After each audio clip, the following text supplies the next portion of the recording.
Chapter 43, Gathering Clouds. Gathering clouds. Light was filtering across her in uneven shafts to pierce her head. Pain stabbed through her temples, throbbing all about her skull and searing her eyes. The floor beneath her was prickly, her first feeble attempts at movement finding her laid upon heaps of straw, rough walls of wood hemming her in on either side, and Frithla realized belatedly she was in some sort of stable. It was an unexpected state she had only just come to terms with before the tall gate behind her was swinging back and she shielded her eyes from the glare, the outline of a man suddenly standing over her, pitchfork in hand. Her alarm was short-lived, it was one of the servers from the rope. The gangly youth started as he saw her, though the fright she gave him did nothing to diminish his concern, thick eyebrows pulled low in a frown. "Well, now, you all right in there, miss?" Not even a croaked oath could convey her wretchedness. "Oh, gods!" The lad chuckled deeply, reaching down a hand to help her find her feet. Frithla fought the urge to vomit as the world pitched about her mostly upright position. "There now, miss, that's quite the revel you've been having," he laughed, noticing the 3 empty wine bottles poking from her straw bed. "You didn't have a room for the night?" "No, I had one," she muttered from behind a polite hand, her breath would have left a sailor reeling. "I just couldn't find my way back to it. Oh, my head." The youth was chuckling again, though not unkindly. "Here, speak to Hallett and ask for the brewer's special, that'll set you straight." Some muttered agreement, nodding was beyond her, and she left the lad there, walking as slowly as she could back across the courtyard and into the tavern. The common room was empty at that early hour and she made her way upstairs, grateful of the gloomy hallway that spared her eyes. It was all coming back to her now, moving through the press of the tavern the night before, unnoticed by her own group or anyone else, to order as much wine as she could carry out into the courtyard, the rest of her evening spent sitting upon the stable's roof and getting stupendously drunk. The feeling lingered still, it seemed, as she shambled unsteadily down the hall. Had Frithla been more sober, there would have been some apprehension when she reached the door to the room where, but a night before, she and Solafane had been having a very candid argument over how far their feelings could and would stretch. But she was far too ill to be worrying about any awkwardness now, and opened the door to find him up and dressed. The man just finished buckling his recently repaired boots. His eyes followed her and she could feel them taking in the crumpled clothes and drawn features as she closed the door behind and shuffled over to the bed that was to have been hers. Solafane said nothing for a while, long enough that even the unease she had previously assumed she was too sick to feel was creeping in, the cool disquiet lingering in his tone as he finally broke the silence. "You did not return last night." "I told you, I went to find my comfort elsewhere." "And did you?" Frithla said nothing. He seemed to glean all he wanted from her look, something about his jaw tightening. "How was it?" She turned away, angry he had assumed, angry she had let him. "Empty, meaningless, just like the first time." The silence behind was mirrored by her, her throat closed in horror of the spite she had just thrown at him. "I will be downstairs." The slam of the door seemed to break the spell. Frithla slumped onto the bed, pain disregarded as her head was dropped in her hands, and dismay turned to anger at her own spiteful stupidity, her tirade punctuated by the violent smash of her heel against the bed frame. Fuck. Fuck. Fuck. Fuck. Foo. A muffled clunk somewhere beneath sparked her memory. Frithla lowered herself gingerly to her knees, ignoring her throbbing heel. There it was, just a long, dark green glimmer in the gloom, and suddenly she was on her stomach, body pressed to the dusty floorboards to grope hurriedly for the good half-bottle of strong wine she had been interrupted in the night before. Well, it would be a shame to waste it, and with her head the way it was, it may be the only cure she could get that day. Frithia wasted no time thinking up any more excuses. Her flask was fished from her pack, guilt hastening her movements and every other glance thrown to the door as she emptied the day's water into the room's wash basin, the girl shaking the canteen to get it empty faster before she was watching the wine glug nosily in to replace it from the upended bottle. She fastened the stopper once more and her exertions seemed to all catch her at once, the mattress sagging again under her narrow frame. Her head was pounding and the nausea was back threefold. She had left her stomach at the floorboards, the urge to lie down and succumb to sleep almost overwhelming. However, the mere thought of having to explain to Jahara why they were 4 hours behind on their day was enough to rouse her. Frithia rose unsteadily and placed the flask on the dresser. It was a comfort for later, and just then she had to satisfy herself with a good wash and some of the clean clothes Solafane had placed in a neat pile upon her untouched pillow. All the clean water she did not use to wash was drunk and Frithia felt much better for it, the liquid sloshing noticeably about her churning stomach as she, at last, stepped from the dresser. One last check in the mirror to confirm she did not look half as dead as she felt, and Frithia threw on her bag and shouldered her pack, ready to face whatever trials the day had for her. And the fates were resolved, it seemed, to see her starting early. Frithia. Frithia halted at her name, turning from the door she had just closed to find Imoen tripping up the stairs along the hallway. I thought you would be downstairs by now, the girl continued, a little breathless from the climb. A wary smile was playing about her mouth as she tried to gauge how close to forgiveness she was. Talona's blackened nails, you look awful. I didn't sleep very well. No, Imoen exclaimed, seizing on this and jumping to all the most obvious conclusions. Me either. All I could think about was our fight. I'm really sorry. I didn't mean what I said, I'm just scared.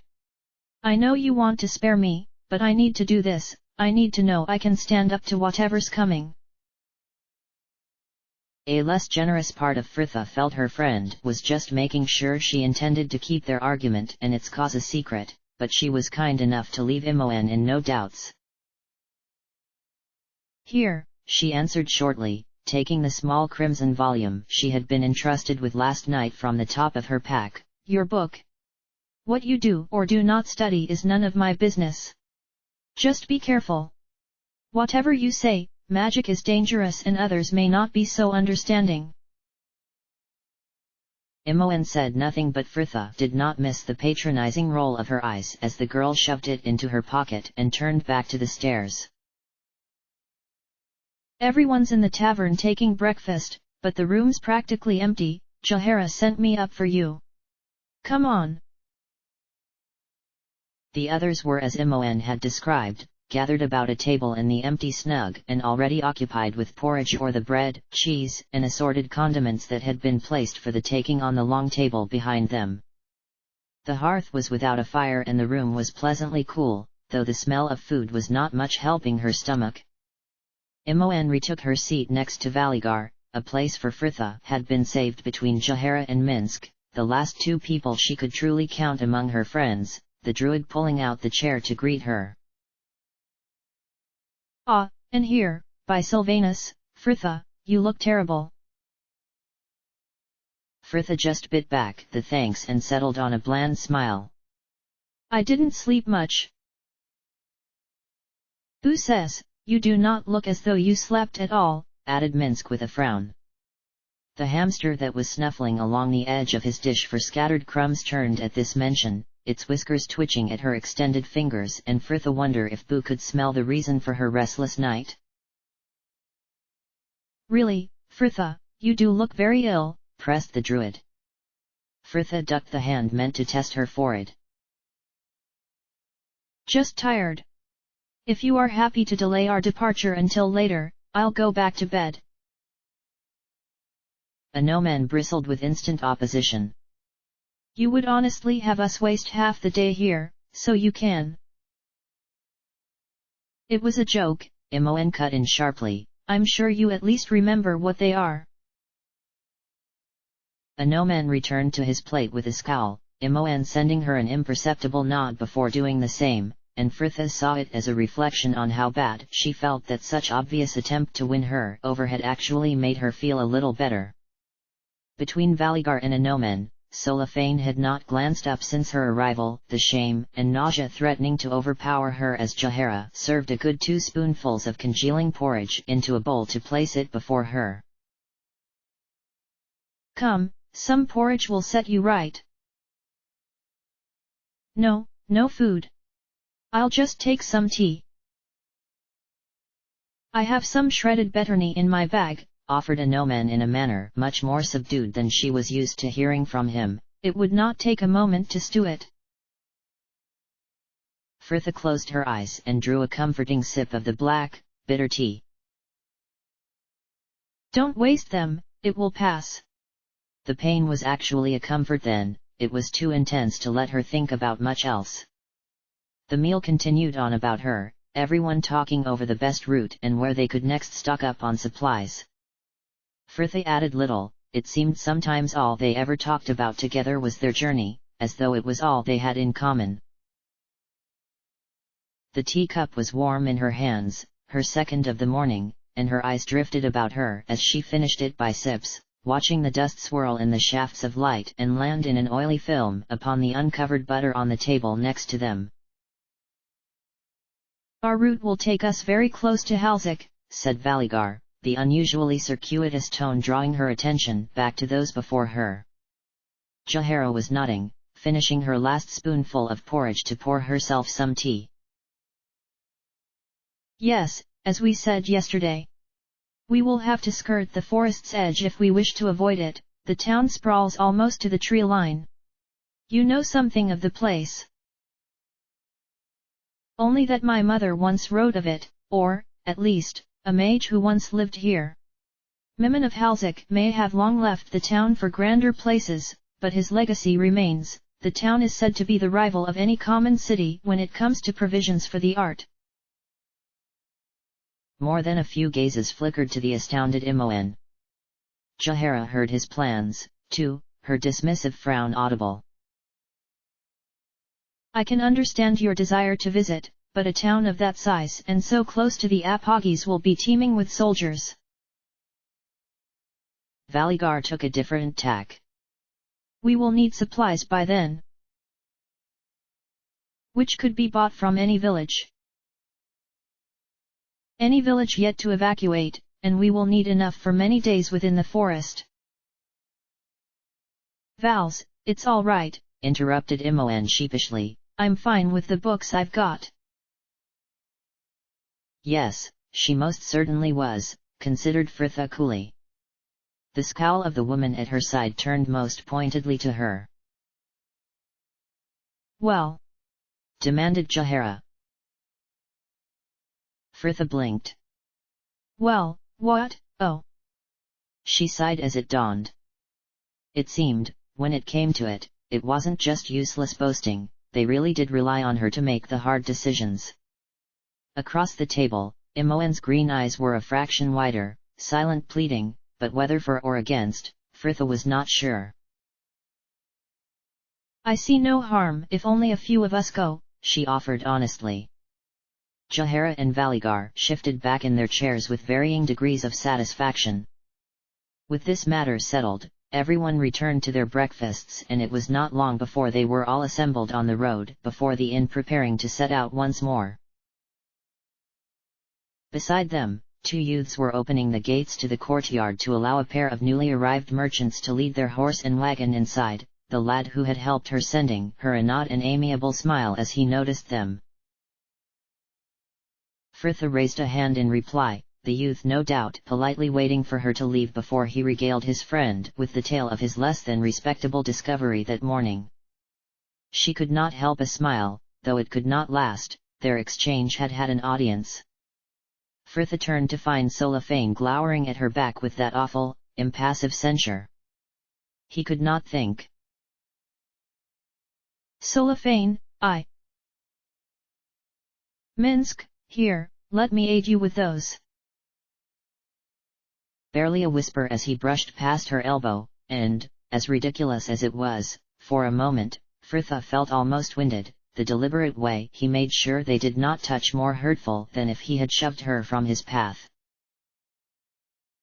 Solafane was occupied helping Minsk load one of the large water flasks onto his back, and Fritha watched them, hoping against all reason that he would catch her eye again and see the regret she wore so plainly.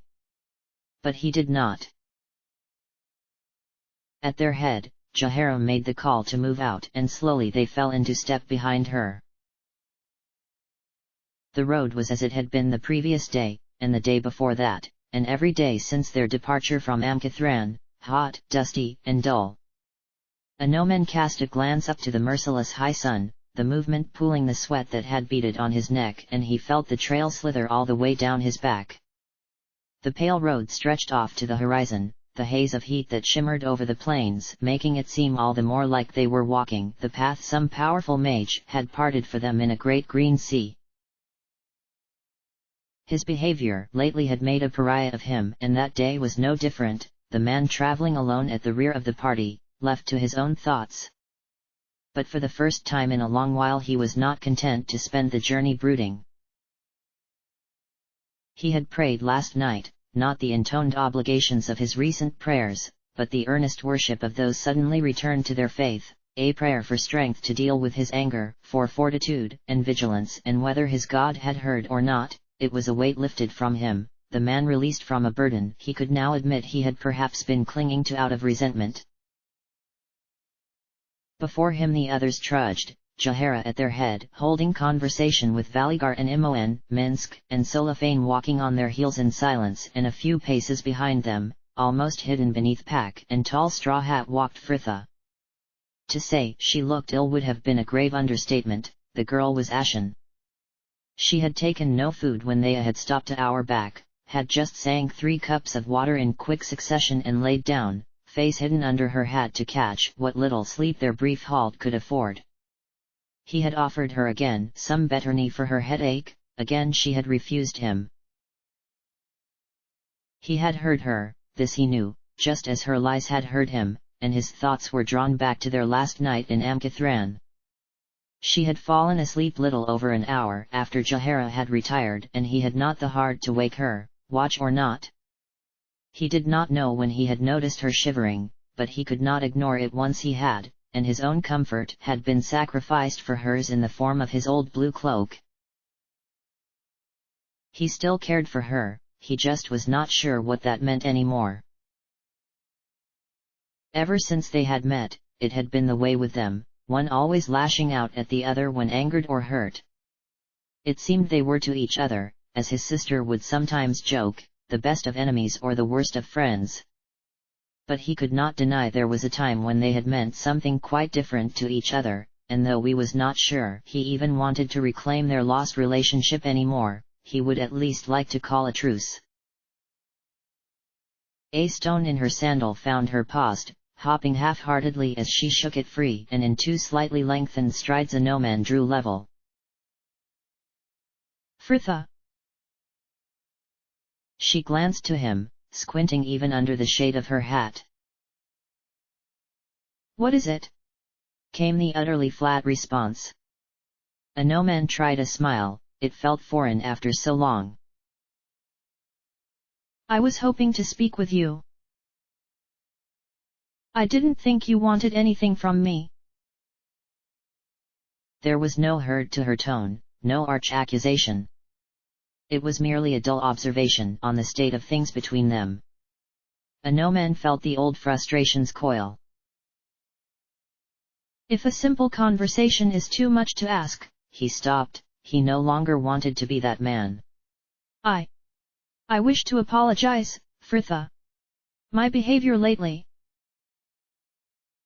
You had your reasons, forget it. Anoman heaved a sigh, her cool acceptance was hardly encouraging. I only wish that I could. How does one forget what is all about them? Frithha said nothing, only smiled faintly and unfastened the flask from her belt for a quick mouthful.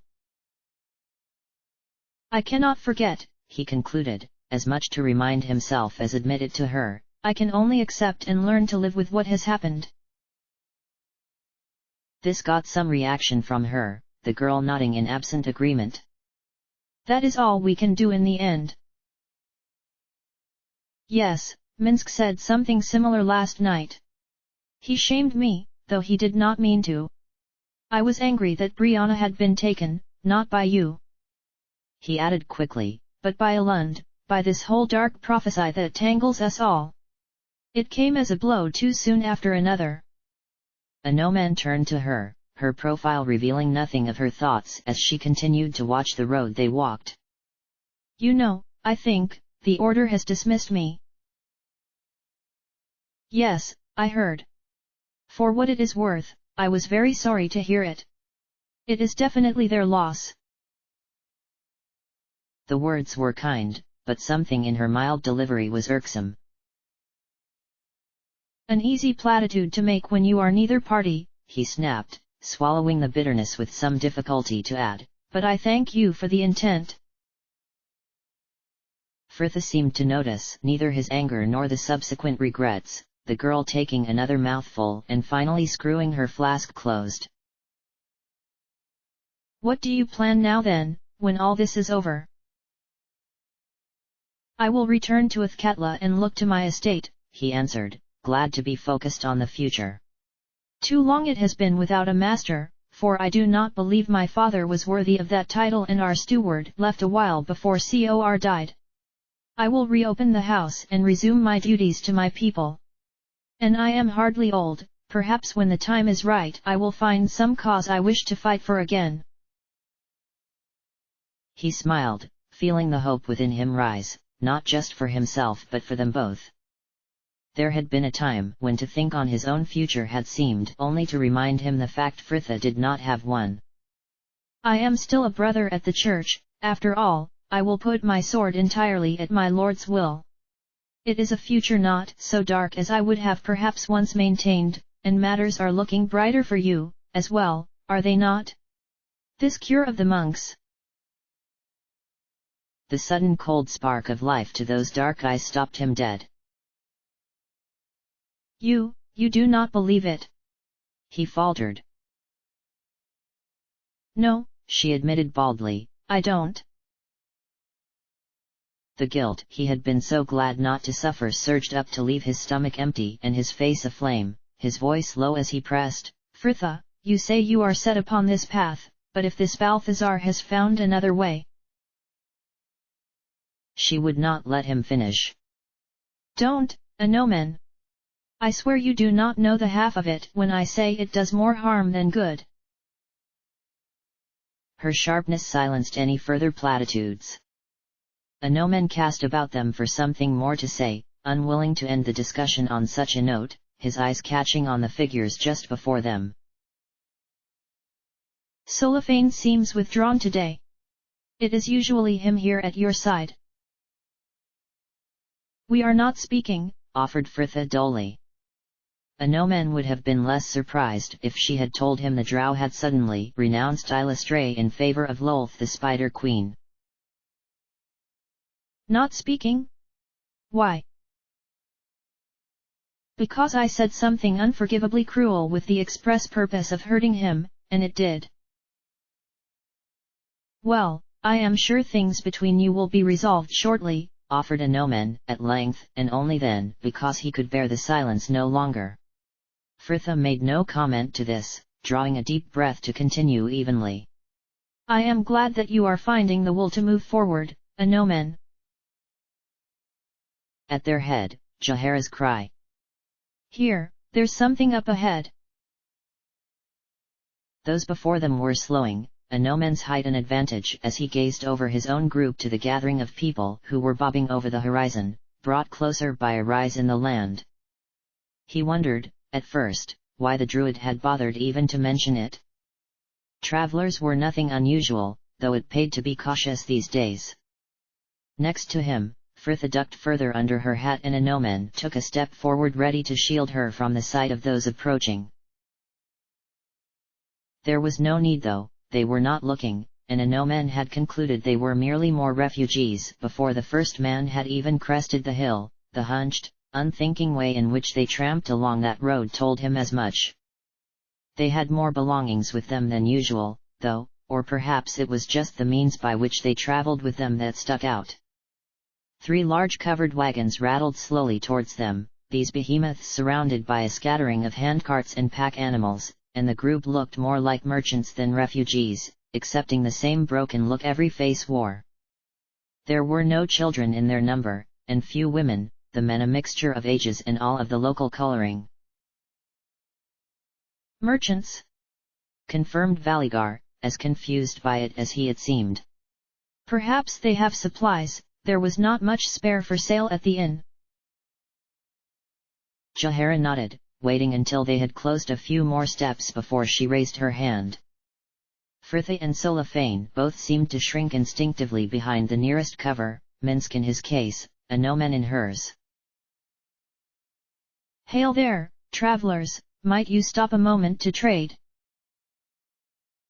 The first wagon ignored her, as did the second, those walking beside it keeping their heads down, eyes fixed on the road at their feet. Will no one trade with us?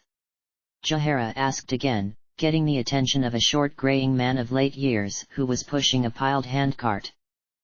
He paused, the middle-aged man who was following with a laden mule drawing closer to urge him along. Come on, Glyn, we want nothing from their kind. It took little to provoke Imoen's temper these days. And what exactly? A look from the druid silenced her, Jahara continuing evenly. We merely wished to buy supplies. If you do not want to serve us, then we cannot make you. A glance between the 2 men, the one addressed as Glyn finally heaving a sigh to push his cart over to them. His friend remained where he stood with his mule, glowering at the exchange as wagons and carts rumbled past behind him. Glyn threw the tarp on his wagon back and rummaged for a moment in the baskets and boxes to produce a rough linen sack, in which he began to toss various foodstuffs he carried with him. Are you merchants or refugees? Asked Imoen, her previous indignation much subdued. Glyn just sighed and threw a round of cheese into the waiting sack. Can't we be both?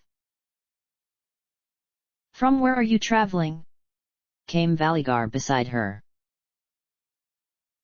Glyn seemed to have difficulty saying the word, something in his throat cracking over the last syllable. Al-Hali, though there is no such place to flee from anymore. Jahara was frowning. No such. It was wiped out, all right. Yelled the man behind them, his mule suddenly tugging at his halter. That enough to satisfy your sick curiosity? It is gone. 300 people, all dead or taken. Bodies left in the streets for the crows and every building stripped of value and torched. We were out trading, making the route north to Pelin, explained Glyn, something distant about the way he was still throwing things into the sack. When we came back, Al-Hali was gone. Behind them, the man was trembling with either rage or tears, his voice breaking. My children gone. My wife violated and left before our house to rot. Silence, only Imoen dared to venture. Do you know who? Who else? It was fucking mercs. Giant, mage, drow, I don't care which ballspawn they follow, men did this. This land is damned. Not because of those gods' pawn, but because people, ordinary people just like you and me are willing to turn on each other, to murder each other, and for what? For coin. Filthy, wretched coin. He spat his curse on the ground before them and turned to lead his mule onward with a brutal yank. Glyn shoved a bunch of rather limp carrots into the bag and, at last, tied it close. That's 15 silver, if you please. Jahara likely paid him twice what he asked for, just placing a purse into his outstretched hand. The weight alone seemed to confirm to him it was enough, Glyn shoving it into his pocket without checking to set his back to his burden once more. For a moment, no one said anything, that line of bedraggled people pulling away from them in silence. So what had once been all rumor had now been given form in the drawn faces and cracked voices of those left behind. A whole town was gone with just a handful of people left alive to take the misery of its passing into the world. Next to him, Fritha was watching their wagons rumble into the distance, her face blank.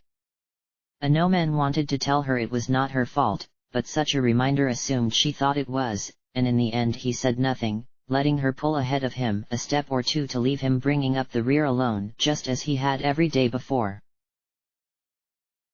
Had a day ever been as long? Fritha knew now where she would spend eternity.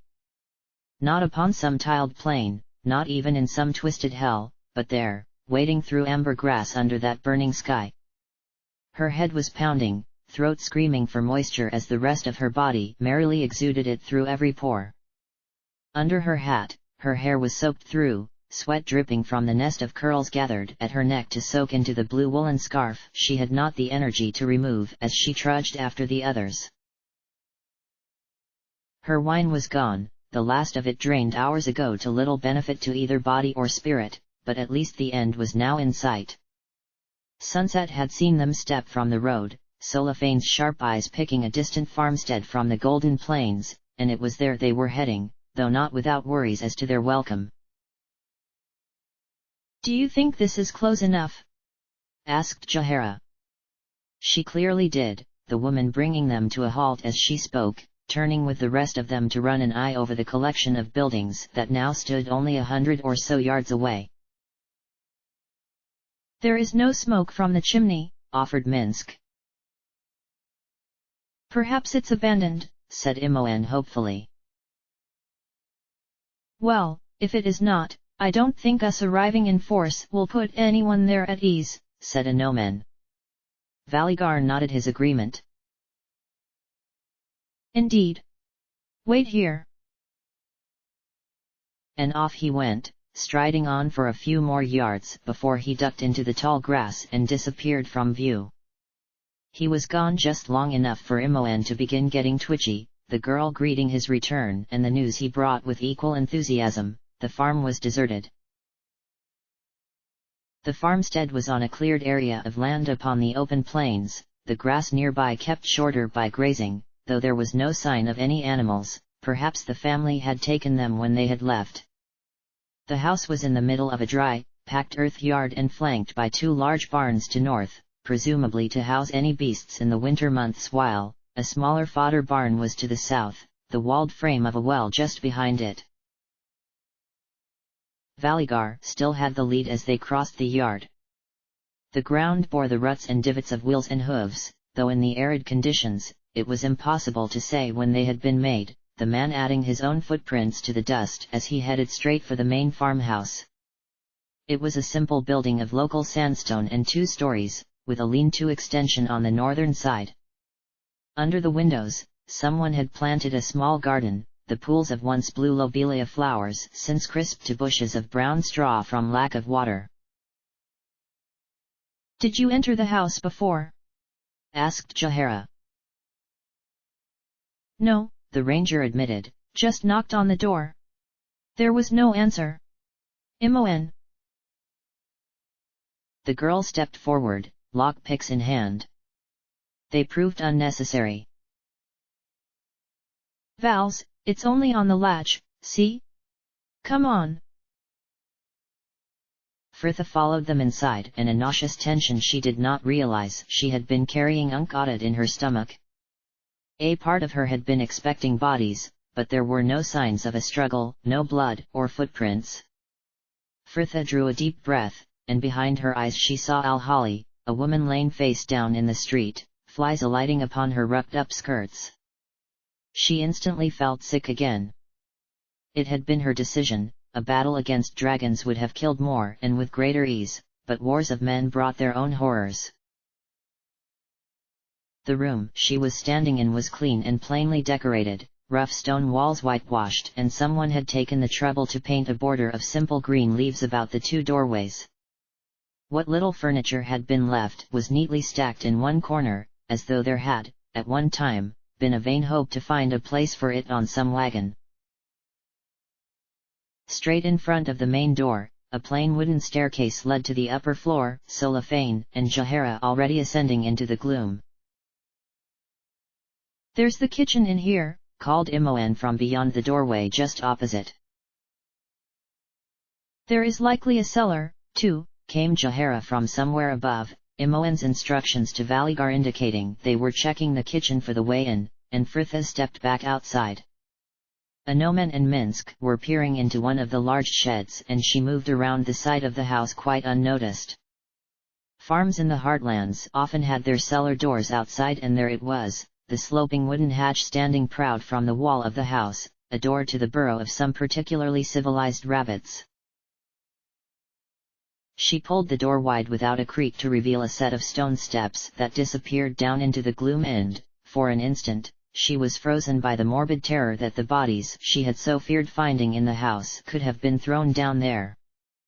But as soon as the dread rose, it was dismissed, soothed away by the fusty scent of mildew and damp earth, not a trace of that sweet, cabbagey decay, and, in the end, Fritha did not even bother to summon her were-light as she moved down into the darkness. It was cool down there, the change in air making the sweat that gathered in a sheen across her brow and cheeks suddenly unbearable, and a rough sleeve wiped them clean before she could continue on. The cellar was as large as the building above it, the foundations serving as its wall, while the floor was likely just gravel and dirt beneath the rough wooden planks, a scattering of grain and long sweeping tracks of dust and flour showing where it, too, had been emptied. As in the house, though, there had not been room to take everything. In the back, a few sacks of grain had been left beside a large barrel of ale that was deemed either unwieldy or worthless, and just behind that. Fritha crouched, letting a finger draw a single line of rich emerald green through the crust of beeswing and grim. 2 bottles, unlabeled but still sealed, the corks hidden behind a thick cap of dark wax. The gods were merciful. "Fritha!" It was Imoen. Fritha snatched up the 2 bottles, wincing with every clunk as she shoved them hastily into her bag. "Fritha, are you down there?" "Just coming." Imoen was halfway down the steps, the girl squinting in the gloom. "So, here's the cellar. Did you find anything?" "No, there's only some grain bin left. Where are the others?" The kitchen was a large room, and seemed larger still for the fact it was without a stick of furniture. It hardly mattered, the group settling one by one upon the scrubbed stone tiles. Minsk got a fire going in the blackened fireplace, and soon tea was being served out, onions, carrots and some salted goat meat added to the remaining hot water for that night's stew. There had been no flatbreads spare to buy at the inn, but Jahara had found a cracked mixing bowl and half-sack of flour left in the otherwise empty pantry, and the woman was now vigorously kneading the dough for her own. 2 rounds were already in the deep stone oven that was set into the chimney breast, the smell of cooking bread wafting about the kitchen, stirred by the breeze from the open back door. Valigar and Imoen were seated closest to it, bathed in fading golden light as they read over one of Imoen's books. The girl had asked a question, the distracted way she listened to his murmured answer revealing to Fritha her curiosity was likely more for show. A linnet swooped low past the open doorway. Imoen glanced up to catch her watching and quickly looked away. Further back into the room, Anomen was rooting for something in his pack, Cellophane seated with Minsk, the pair saying little as they laid out and checked their gear for the morrow. The quick fix performed on Cellophane's cut boot strap was already coming loose, the leather too thick to sew with any cord they had with them, and Minsk was showing the elf how to punch a hole through the leather and hammer it closed with some of the spare metal studs he carried. "Can't you take that somewhere else?" complained Imoen over the racket as 3 swift blows from the mallet closed the first. There are only 3 more, young Imoen. Who says to be patient? Frithha wondered if Boo was not thinking along the same lines as Imoen. The creature's hearing was likely more sensitive than her own, and it felt as though her head was about to split in two. A hand at the bridge of her nose tried to massage the pain away. Here. Frithha glanced up, eyes meeting first the cup and following the hand about it up to that mildly smiling face. I already have some tea, thank you, Anomen. He snorted, half sigh, half laugh as he pressed the cup into her hand and eased himself down to sit beside her. It is the betterny I offered you this morning. Maybe you feel the pain is deserved, though I doubt anyone else would agree. Perhaps she imagined his brief glance to Solafane. She certainly did not make up, however, the pointed glare from the drow. A twinge shot all through her chest, and Frithha drew a sour sip. Anomen was right, she should only have to suffer one thing at a time. At the fire, Jahara gave the stew another good stir and replaced the lid. Right, that should be another hour or so. I'll put the flatbreads along the hearth to keep warm. Here, I'll have my round now, said Imoen, eagerly shutting her book and gesturing for the woman to throw her one. I'm starving. Imoen, you can wait until the rest of the meal is ready. Frith's stomach gave a plaintive gurgle. Can I have mine, too, please, Jahara? Frithha, you should have eaten something at high sun. But then Minsk asked if he could have his, as well, and Jahara gave in with good grace, the rounds handed out straight from the oven as they were cooked. Frithha held a torn hunk of flatbread in one hand, absently chewing as she rooted in her bag for the map with the other. The parchment was getting grubby despite her best efforts, the ever-present dust of the road sending the creamy parchment a dull brown. But it did nothing to hide the details, and it did not take her long to find the place, the dot annotated with the smaller, plainer lettering of those less significant sites, Al-Hali. Checking over our route? Asked Jahara from over the cooking pot. Frithha shrugged. I suppose I am. Al-Hali was large enough to be marked on this map, it was right on the edge of the Apogis. If it is Sendai's mercenaries who struck the place, then we should head there. That many soldiers must leave a trail, we can follow it back to her stronghold. It could be occupied by others by the time we arrive, offered Solafane. Night, soldiers and other companies we would wish to avoid. Perhaps, conceded Anomen, though after they have investigated the ruins, I doubt they would remain. Not when there are other towns and villages in the area which will need their protection. So we're heading to Al-Hali then, confirmed Imoen quietly. How many days away is it? Well, we will be at the forest's edge the day after tomorrow, said Jahara over her spoon. And but a league from Halzik, added Valigar. The druid eyed him coolly. Indeed. I believe Al-Hali is further west though. Yes, agreed Frithha, using her thumb to measure the distance on the folded parchment. Probably another 2 days' walk, perhaps 3. Jahara nodded. We would be wise to keep to the forest's edge, the roads will be teeming with soldiers. Her announcement sapped the last of Frith's energy.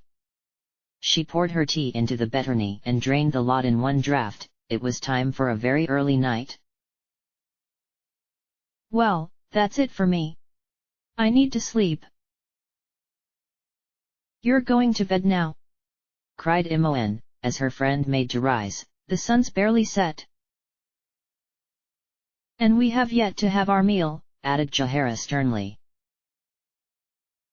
I'm tired, all right. Perhaps Frithha looked it, or it was the broken way she had sighed the words, but for once, Jahara left it at that. Then we should discuss the sleeping arrangements, the druid continued briskly. There are not enough beds for us all, so I will take the loft above the storehouse. Fritha, you can. I'll take the loft, interrupted Fritha, suddenly aware of with whom she was about to be paired. Are you sure? There will only be room for one of. I'm sure. Jahara dragged her puzzled frown from the girl to Solafane. The drow did not raise the expected objection, instead making to his feet. Excuse me.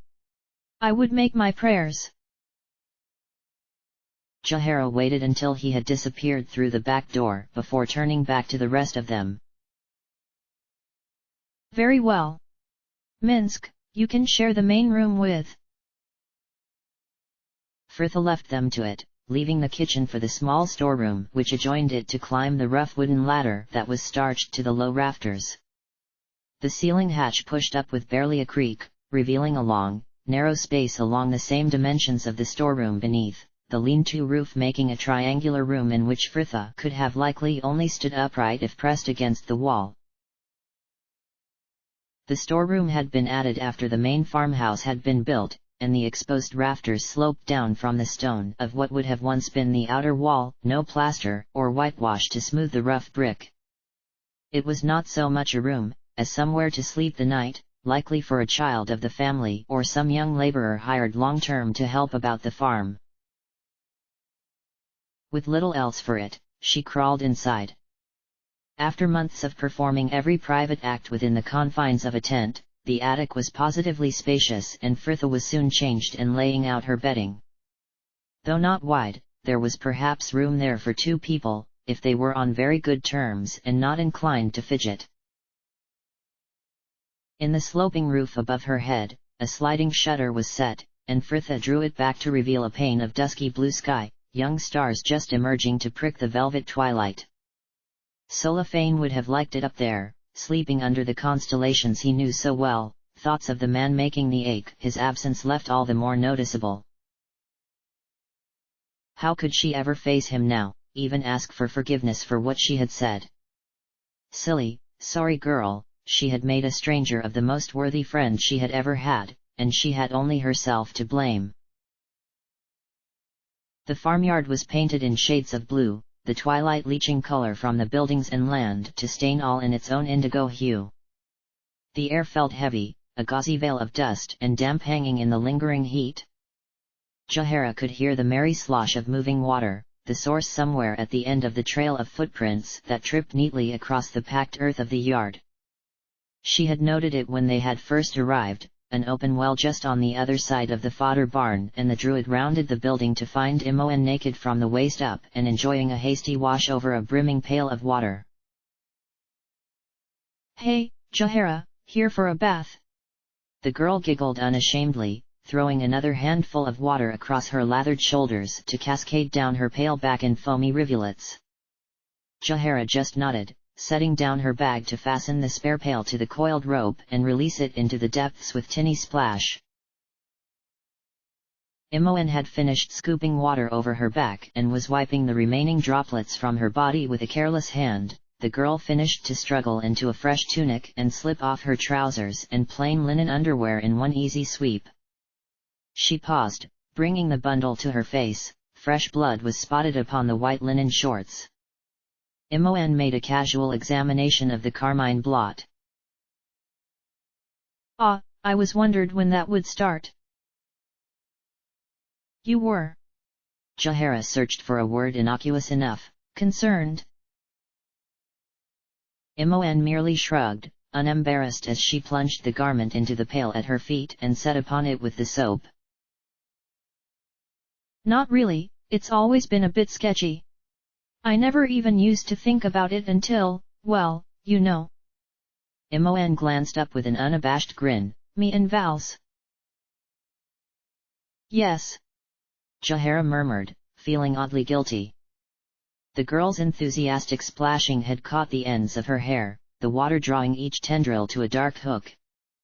Imoen seemed older nowadays, not just the change to her appearance, but her demeanor, too, and Jaehaera was suddenly struck by the thought that she had spent so long worrying about Fritha, that her other ward had grown up without her noticing. One last heave brought the bucket above the well wall and Jaehaera unhooked it to set the pail on the ground before her. Tunic and chemise were instantly hauled off in one, trapped air bubbling up from the depths as Jaehaera plunged them into the bucket, letting the garments soak a moment before setting to them with the cracked sliver of soap she had carried since Saradush. It was of a better quality than most and lathered well, the druid beating the bald cloth against a flat stone just behind her that was likely placed there for that purpose, taking efforts to work out the dust and sweat of the day. And then it was her turn. The soaked garments served well enough as washcloth and she used them to give the upper half of her body a quick rub down, lingering suds quickly rinsed away and fresh tunic pulled on as Jaehaera, at last, made her decision. It may have been too late in the coming, but the offer should still be made. Imoen, I know sometimes it may seem as though we are living in a shadow of more pressing matters, but if you ever wished to talk to someone, I am here.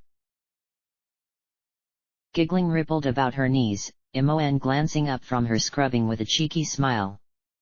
Soon's unmentionables, Jaehaera, this isn't going to turn into a lecture about Silphium and Wild Carrot, is it? No, the woman rejoined dryly, I am quite sure you have that aspect well under control. You're damn right. I think Val's is stricter than me. So his vow to ensure he is the last of his house remains. Oh yeah, said Imoen, blithely rinsing off the last of the soap. And that does not concern you. The girl straightened, wringing her shorts out to send a dozen or so rivulets coursing away across the dusty earth, the linen shaken smooth with a cheery thwop. No, I was never that bothered about having children. And you do not worry, you may change that view when you are older. The woman pressed, hanging her own damp chemise and tunic over the well wall. But Imoen remained unconcerned, merrily dancing damp legs into a pair of clean trousers. I've got to get there yet. Besides, if we agree on the chance that I will change my mind, then it stands he could, too. Yes, I suppose so. The bang of a door echoed from the other side of the barn. Someone leaving the farmhouse no doubt, and sure enough, it was only a moment later a voice split their expectant silence. Ah, Imoen. Val's. The girl laughed in reply, tossing her shorts to land with the rest of her damp clothes upon her bag. Approach, offered Jaehaera easily, we are quite decent. Ah, Valigar. She continued, as the man himself stepped from the shadows, how is your hand? Do not think I did not notice you avoiding me this morning. Valigar looked less than grateful for the inquiry. It is fine, Jaehaera. He's been training it too hard, provided Imoen promptly. The ranger turned the mulish scowl upon his lover. I have hardly had chance to since your last lecture. But Imoen could not be baited away from her usual cheer. So I just have to keep you busy then. She teased. Challenge accepted. I'll go warm up your side of the bed. A playful slap, where it had landed, Jaehaera pretended not to see, and Imoen skipped off, disappearing back around the shed. Valigar watched the place where she had been a moment longer before turning back to the well and throwing the pail the girl had left within. Jaehaera offered him a smile. She is a good girl, far more sensible than I remember to give her credit for. Even when she is raising half a dockside. He grunted between heaves. The druid shrugged. She has power, that cannot be denied, but it does not mean she cannot learn to use it wisely. No. The ranger murmured, he did not look convinced. It recalled to Jahara a similar reluctance to talk from the man not so long past. Was that what you were worried about, when you questioned me on my powers at the riverside? Imoen's magic? He faltered, all his attention upon setting the bucket upon the uneven ground. Yes, it was. And well should he be loath to admit it. Jahara felt the indignation rise. I would have hoped you would have a little more faith in her, Valigar. Have you expressed these worries to Imoen? She is aware of them, yes. Well, that is something, at least. I do not think I would have to tell you how hurt Imoen would be if she found you had been discussing it with all but her. Valigar bristled, suddenly straightened, and standing at least a head above her. If you wish to lecture any in this group for keeping secrets, then I suggest you turn your admonishments on another. What are you talking of? Fritha, the man admitted brusquely. She is holding something back, something concerning the fate of the children. Jahara did not bother to hide her skepticism. And how are you so sure of that? Solifane admitted as much to me, though he will not tell me what. Then I do not know what you expect. Ask her, Valigar interrupted, suddenly in earnest. You are her mentor, Fritha has said as much herself in the past, she may tell you. But Jahara was already shaking her head. I will not press a confidence from Fritha. There is no need, she has been questioned on this time and time again and assures. She has lied before, why now do you believe her? Jahara almost bit and stopped herself to draw, instead, a deep calming breath. It was far too late in the day to begin an argument. Fritha had sworn that there were no more secrets between them, and after everything it was the least Jahara could do to trust her. The sharp scent of soap assaulted her as she gathered the damp chemise and tunic over her arm and heaved up her bag. Valigar, I think it is time I bid you good night, and I will be checking over your hand in the morning, she called over her shoulder. Valigar said nothing more, threw no parting shot at her back. He had no need, the seed was sown. Lifeless black eyes stared back at her from that faded face, paint chipped here and there to reveal the dark wood beneath. Fritha had found the figurine while packing the wine safely at the bottom of her pack. She was unsure why she had not just repacked it with her other belongings, or why she even held it now, resting upon her chest as she lay there in the blue half-light listening to the old house creak and settle about her, as though it, too, was relaxing at the end of another day. Stars hung in the pane of sky just above, the doll warm in her hand. Fritha fancied it had a look of its previous owner in the gloom, dark-haired and inscrutable. And who were you, a mother, a grandmother? Did she talk to you as I do? Did she sit in her tent at night and talk about her burgeoning hopes, her plans to find me, her joys, her setbacks? Oh, Bree! Fritha sighed to the darkness. Why did you force my hand? At the end of her bedding, the hatchway creaked open a foot or so, the braided crown of Jahara's head emerging from the square of light. She had obviously left a lantern burning in the room below. Fritha? I thought I heard you speaking. Oh. The druid concluded, noticing the figurine. A no-man did not want it, then? No. Fritha sighed, heaving herself upright to set the doll gently into the top of her bag. But he seemed a little better today, perhaps I should offer it to him again. Jahara made no suggestion either way, just climbed the last few rungs to take a seat on the hatch edge, her legs still paddling in that golden pool. How are you feeling? Fritha shrugged and was pleased to find no pain made a liar of her. Better. Yes, well, I would suggest a little more restraint to your celebrations next time. Imoen clearly knew when to stop. So Jahara thought she had got drunk with Imoen. Well, it had been the last place the woman had directed her, and with a bottle of wine no less. Fritha decided against correcting the woman. I promise all wine I take from now on will be in moderation. It would have to be, she only had the 2 bottles to last her until Al-Hali.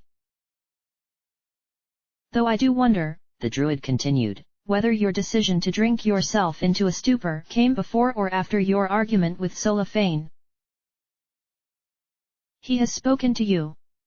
Fritha cried before she could stop herself. However angry he was, he would never betray her like that. Jahara confirmed her faith with a mordant snort. He hardly needed to, Fritha.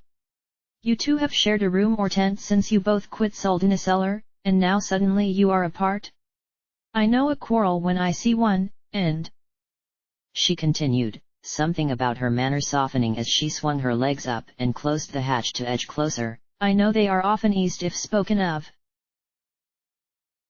Fritha hesitated.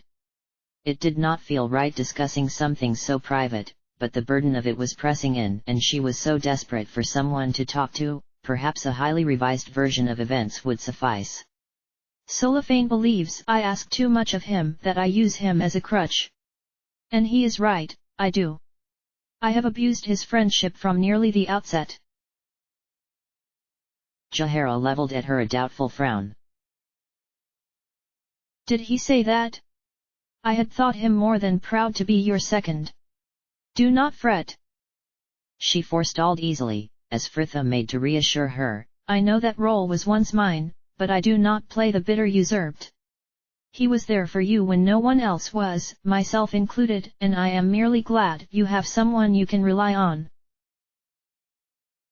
Fritha corrected. I would rather not go into details, but I did ask too much of him, and when he refused...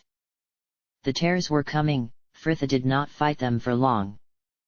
I behaved like a spiteful child, and I hate myself for it, because I can't bear him being angry with me. A hand landed upon her back, moving in steady soothing circles.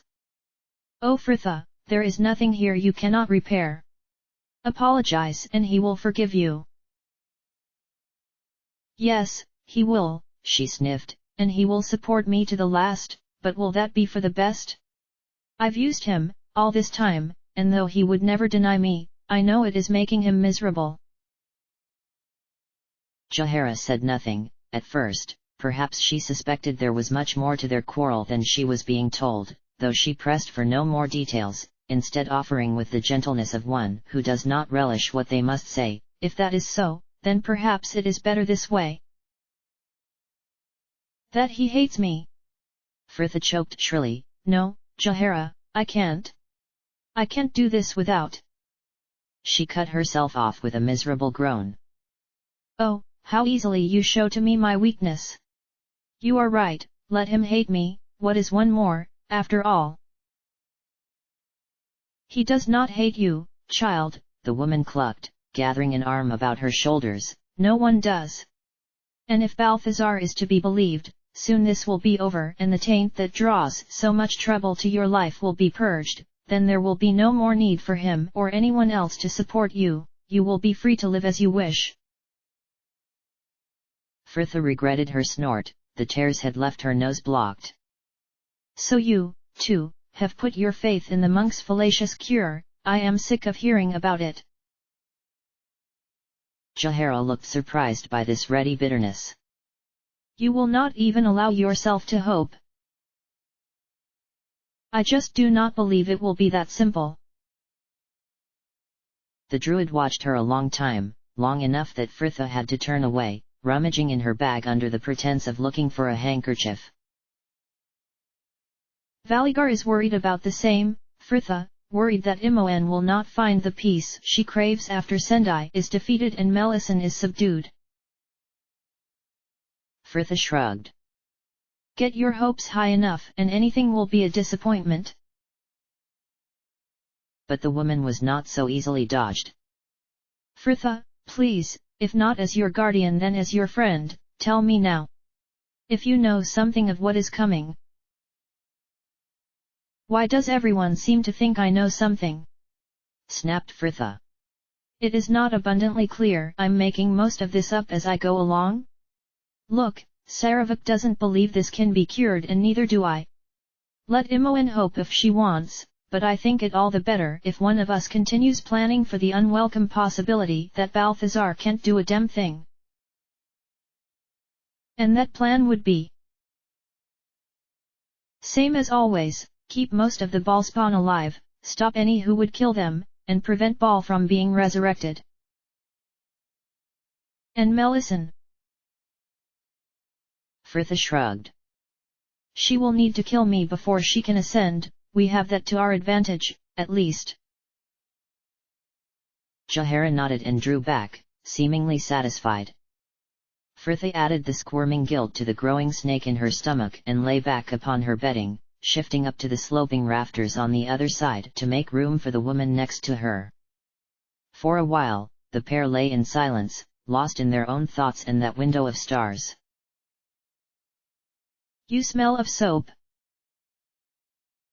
I washed myself as well as my clothes. I was surprised you did not join us.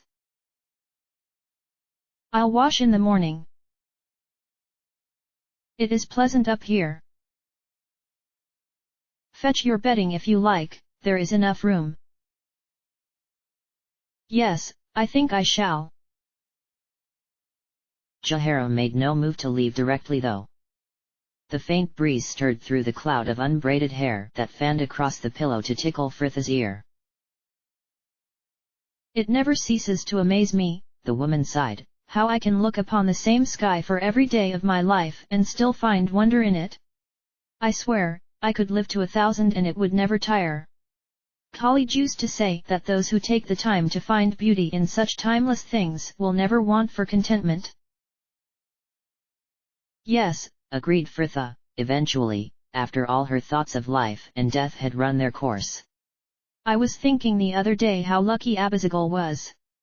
For a dragon to grow to such a size, even a half-breed, Ball must have spawned him as one of the first. He had decades, not just to plan and plot, but to enjoy life, to even have a son, before this war had to become his focus. But then, I suppose this war of ascension was what he was waiting for, so maybe it wasn't so fun, after all. Like a child waiting for its birthday or the coming fair, just aching for time to move faster, unable to settle to anything for the longing. Jaehaera. A deep sigh, the head that shared her pillow lolling contentedly towards her. Fritha smiled, she would have to wake the woman eventually, she doubted Jaehaera would thank her for letting her sleep in her boots, for a start. But for now. Fritha pulled the blanket over them both and returned her gaze to the timeless sky above them. For one who was soon coming to the end things, that idea it would remain long after any of them had passed was a strange comfort. End of chapter.